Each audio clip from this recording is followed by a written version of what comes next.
আজও সোশ্যাল মিডিয়ার মার্কেটে বেশ কিছু পোস্ট বিক্রি হচ্ছে, যেখানে তৎকালীন গুজরাটের মুখ্যমন্ত্রী তথা বর্তমান প্রধানমন্ত্রী নরেন্দ্র মোদীর একটা ছবি দিয়ে আর কিছু আগুন, কিছু ঝুপড়ি ইত্যাদির ছবিসহ একটা মেসেজ পৌঁছানোর চেষ্টা করছে যে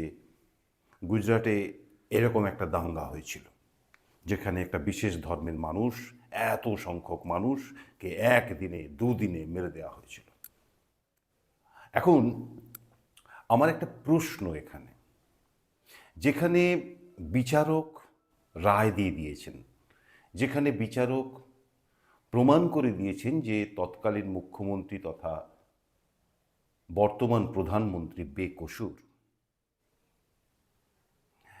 তারপরেও আজ একটা কোনো বিশেষ উদ্দেশ্যে যদি এই প্রোডাক্টকে এইভাবে বিক্রি করার চেষ্টা যারা করছেন,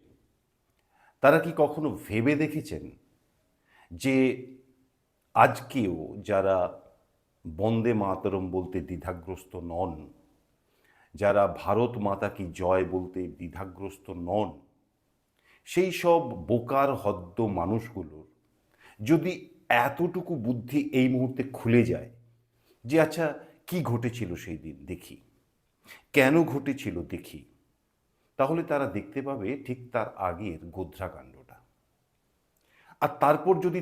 তাদের মনে এই প্রশ্নটা আসে যে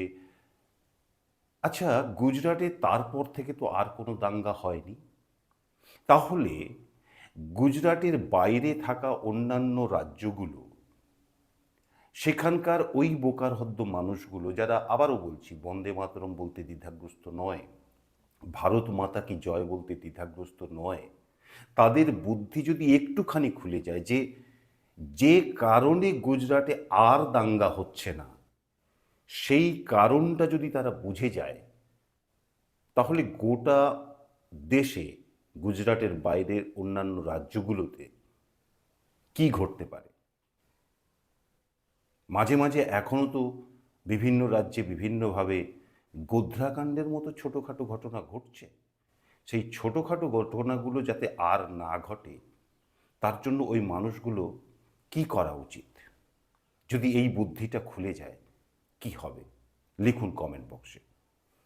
ভিডিওটা ভালো লেগে থাকলে সাবস্ক্রাইব করুন অথবা ফলো করুন, আর শেয়ার করুন, যাতে যারা বন্দে মাতরম বলতে দ্বিধাগ্রস্ত নন, ভারত মাতা কি জয় বলতে দ্বিধাগ্রস্ত নন, তাদের বুদ্ধিটা যেন খুলে যায়।